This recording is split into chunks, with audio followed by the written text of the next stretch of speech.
Philosophers world channel में आपका स्वागत है। अभी हम जिस किताब को पढ़ रहे हैं वह है कृष्णमूर्ति द्वारा लिखित ध्यान का दूसरा अंश। अपने लिए किसी भी सत्य की खोज व्यक्ति को स्वयं करनी है, किसी और के सहारे नहीं। अब तक हम गुरुओं, मार्गदर्शकों और मुक्तिदाताओं की सत्ता हावी रही है, लेकिन अगर आप सचमुच यह जानना चाहते हैं कि ध्यान क्या है तो आपको पूर्ण रूप से समस्त सत्ता प्रामाण्य को एक ओर हटा देना पड़ेगा। सुख विलास और खुशियाँ आप किसी भी बाजार में मूल्य चुकाकर खरीद सकते हैं, किंतु आनंद कदापि नहीं, न अपने लिए न दूसरों के लिए। खुशियाँ और सुख तो समय के गुलाम हैं।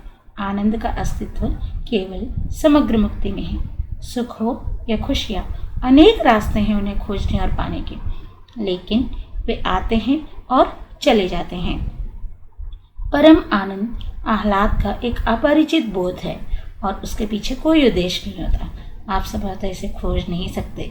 एक बार इसका आगमन हो जाए, जो वस्तुतः आपके मन की गुणवत्ता पर निर्भर है, तो यह बना रहता है। समय और कारण से परे, क्योंकि समय इसकी थाह नहीं ले पाता।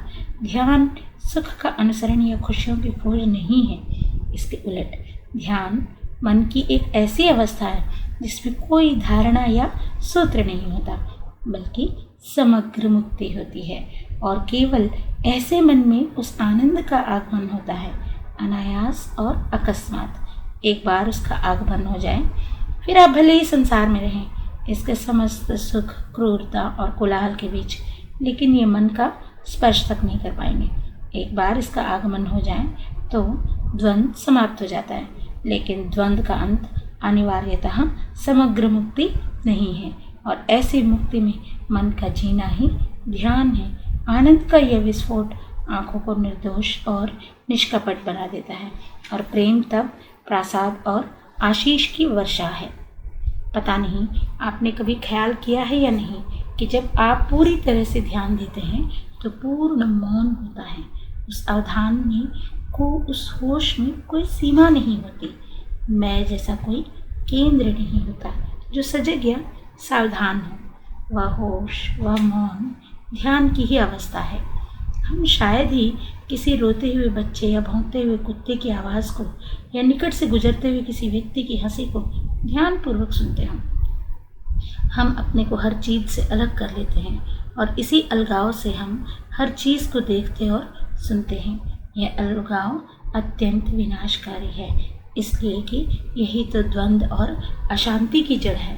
अगर आप पूर्ण मौन के साथ घंटों के बजने की उस ध्वनि को सुने तो आप उस पर सवार होकर यात्रा करने लगेंगे, बल्कि ध्यान ध्वनि स्वयं आपको अपने साथ बहाकर घाटी के उस पार और पहाड़ी के ऊपर ले जाएगी। इसके सौंदर्य का अनुभव तभी होता है जब ध्वनि और आप अलग नहीं हैं, अर्थात जब आप उसी का एक हिस्सा हैं। ध्यान पृथकता और अलगाव का अंत है, किसी संकल्प, इच्छा या क्रिया द्वारा नहीं, किसी अनचखे सुख की तलाश के जरिए भी नहीं। ध्यान वस्तुतः जीवन से कुछ अलग नहीं है। यह जीवन का ही सार है, प्रतिदिन के जीने का ही निचोड़। दूर कहीं बजती उन घंटियों को ध्यानपूर्वक सुनना, अपनी पत्नी के साथ राह चलते उस किसान की उन्मुक्त हंसी को सुनना, साइकिल पर भागी जा रही उस छोटी सी लड़की की घंटी बजाने को ध्यानपूर्वक सुनना। ध्यान जीवन का यह समस्त रूप है, इसका एक खंड मात्र नहीं। ऐसा ध्यान आपको जीवन की समग्रता के प्रति उन्मुक्त कर देता है। जो है उसे देखना और उसके पार चले जाना ही ध्यान है। शब्द के बिना देखना अर्थात निर्विचार अवलोकन अत्यंत विलक्षण घटनाओं में से एक है, क्योंकि तब अवलोकन अत्यधिक तीव्र और सघन होता है। अवलोकन की इस क्रिया में न केवल मस्तिष्क बल्कि सारी इंद्रियां भाग लेती हैं। यह अवलोकन बुद्धि द्वारा किया गया आंशिक और खंडित अवलोकन नहीं है, न ही यह कोई भावनाओं का मामला है। इसमें समग्र अवलोकन कहा जा सकता है, और यह ध्यान का अंग है। ध्यान में बोधकर्ता से रहित बोध असीम की ऊंचाई और गहराई के साथ होने वाला संवाद है। यह बोध किसी वस्तु को दृष्टा के बिना देखने की क्रिया से सर्वथा भिन्न है, क्योंकि ध्यान के बोध में न कोई विषय होता है और इसलिए न कोई अनुभव। लेकिन ध्यान तब भी घटित हो सकता है जब आंखें खुली हों और आप तमाम तरह के दृश्यों से घिरे हों। हालांकि तब ये दृश्य और वस्तुएं कोई महत्व नहीं रखती। आप उन्हें देखते हैं, लेकिन ये देखना पहचानने की प्रक्रिया नहीं है। इसका अर्थ है वहाँ कुछ अनुभव नहीं किया जा सकता। ऐसे ध्यान का क्या अर्थ है? कोई अर्थ नहीं, कोई उपयोगिता नहीं, किंतु उस ध्यान में परम हर्ष और आह्लाद का स्पंदन है, जिसकी तुलना सुख से या मनोविलास से नहीं की जा सकती। यह आह्लाद मस्तिष्क को, हृदय को एवं आँखों को निर्दोषता की गुणवत्ता प्रदान करता है। जीवन को जब तक समग्रता एक नई घटना की तरह नहीं देख लिया जाता, तब तक यह बंदी बंधाई दिनचर्या, ऊब और एक रास्ता का एक निरर्थक सिलसिला बना रहता है। अतः ध्यान का महत्व महानतम है। यह असीम और अनंत की द्वार खोल देता है। ध्यान समय के आयाम के भीतर कतई नहीं है। समय उत्क्रांति को जन्म नहीं दे सकता। समय केवल ऐसा बदलाव ला सकता है जिस पुनः फेरबदल की आवश्यकता पड़ती है। सभी सुधारों का यही हाल होता है। समय जन्य ध्यान केवल बंधन निर्मित कर सकता है, मुक्ति ही नहीं। और मुक्ति के बिना चैन और द्वंद्व सदैव बना रहता है। हमें समाज की संरचना को बदलना होगा। इसमें व्याप्त अन्याय, विकृत नैतिकता, युद्ध, मनुष्य और मनुष्य के बीच पैदा किए गए विभाजन, स्नेह और प्रेम का सर्वथा अभाव, यही सब विश्व के विनाश का कारण है। पर ध्यान केवल आपका व्यक्तिगत मामला है, एक ऐसी चीज़ है जो आपके व्यक्तिगत सुख और मौज का साधन है, तो ये ध्यान नहीं है। ध्यान का अर्थ है हृदय और मन का आमूल परिवर्तन। ये तभी संभव है जब आंतरिक मन का वह असाधारण एहसास हो, और यही एहसास धार्मिक मन को जन्म देता है। ऐसा मन उसे जानता है जो परम पुनीत है। हम साथ साथ यह अन्वेषण कर रहे हैं, क्या आप और मैं इसी क्षण पूरी तरह बदल सकते हैं तथा एक सर्वथा विभिन्न आयाम में प्रवेश कर सकते हैं, और इसमें ध्यान की भूमिका है। ध्यान एक ऐसी स्थिति है जो अत्यधिक प्रज्ञा, संवेदनशीलता, प्रेम और सौंदर्य के सामर्थ्य की मांग करती है। यह किसी गुरु द्वारा आविष्कृत किसी प्रणाली का अनुसरण मात्र नहीं है। ध्यान करने का अर्थ है समय के प्रति अबोध हो जाना। ध्यान संसार से पलायन नहीं है, या स्वयं को समस्त से अलग करने या अपने आप को चारों ओर से बंद करने की क्रिया नहीं है, बल्कि यह संसार और इसके तौर तरीकों की समझ है। संसार हमें भोजन, वस्त्र, आवास तथा सुख एवं इससे जुड़े अनंत दुखों के सिवाय और दे ही कह सकता है। ध्यान का अर्थ है इस संसार से बाहर चले आना, आपको बिल्कुल एक परदेसी और अजनबी हो जाना। तब आपके लिए इस जगत का कुछ अर्थ है, और पृथ्वी एवं आकाश का सौंदर्य तब शाश्वत है। तब प्रेम का अर्थ सुख विलास नहीं होता। फिर प्रेम से ही आपकी समस्त क्रिया जन्म लेती है, जो किसी तनाव, अंतर्विरोध, आत्मतुष्टि की खोज या शक्ति और सत्ता के अहंकार का परिणाम नहीं होती। ध्यान करने के उद्देश्य से अगर आप जानबूझकर एक विशेष भाव दशा या शारीरिक मुद्रा धारण कर लेते हैं, तो यह मन का एक खेल और खिलौना बनकर रह जाता है।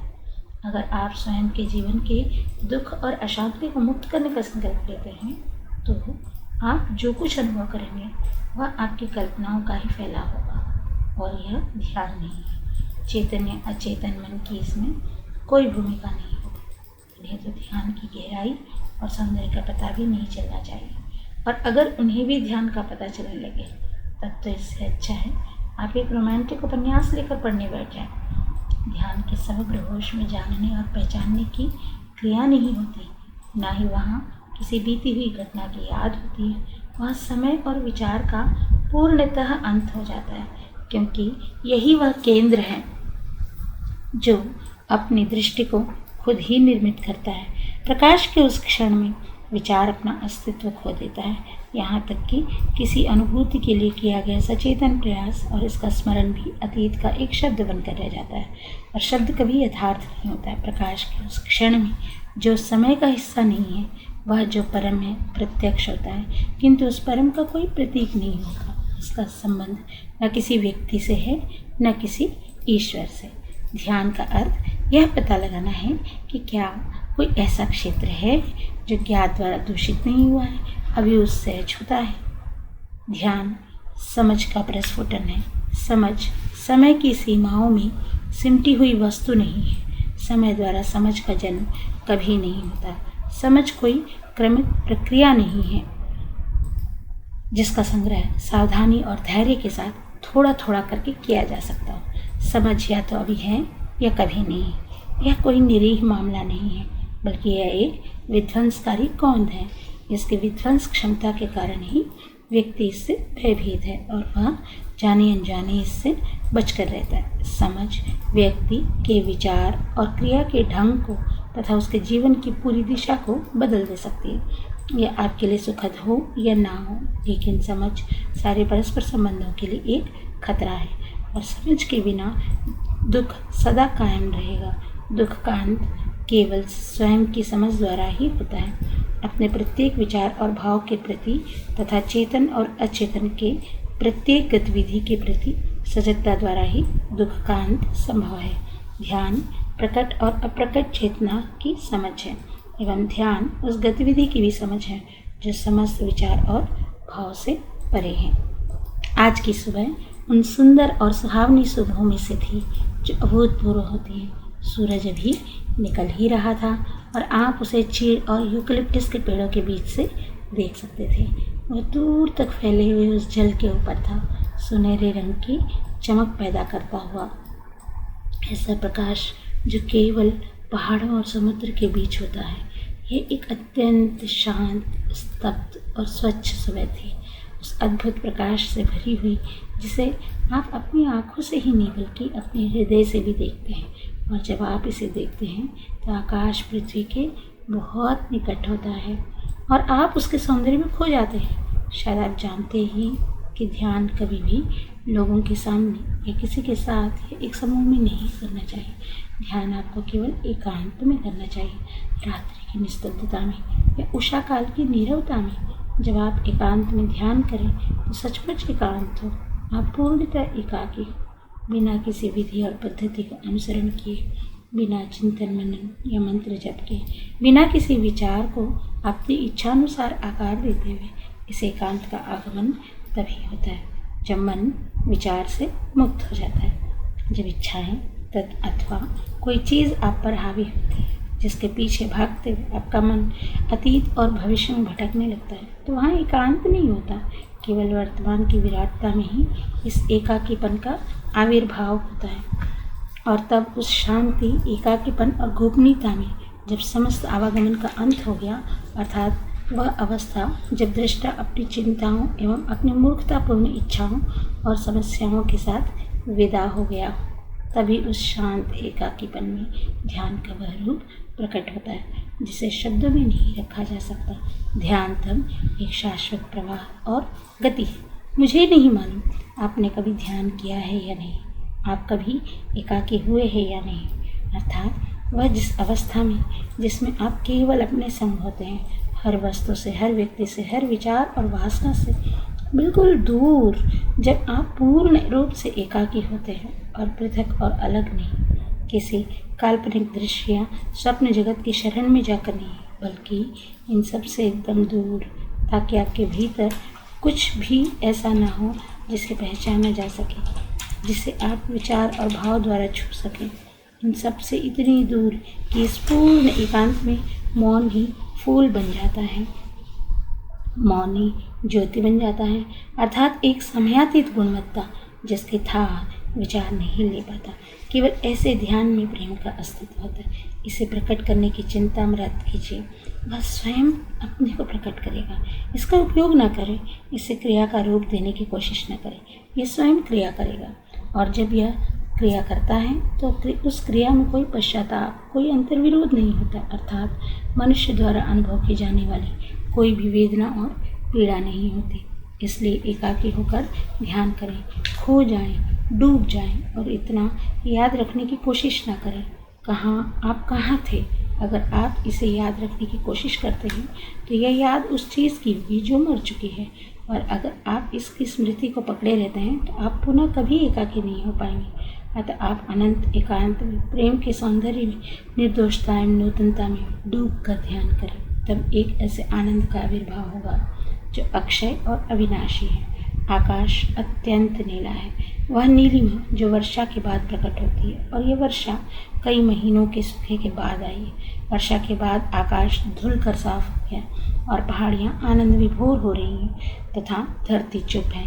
पेड़ के पत्ते पत्ते पर सूर्य की किरणें चमक रही हैं और धरती का एहसास आप अत्यंत निकटता से कर रहे हैं। तो आप अपने हृदय और मन की उन गुप्त स्थानों और कोनों में जाकर ध्यान करें जहाँ इसके पूर्व आप कभी नहीं गए हैं। ध्यान किसी साध्य का साधन नहीं है, वहाँ न कोई मंजिल है न कहीं पहुँचना है। वह एक ऐसी गतिविधि है जो समय के आयाम में शुरू होकर समय के बाद चली जाती है। धन्यवाद।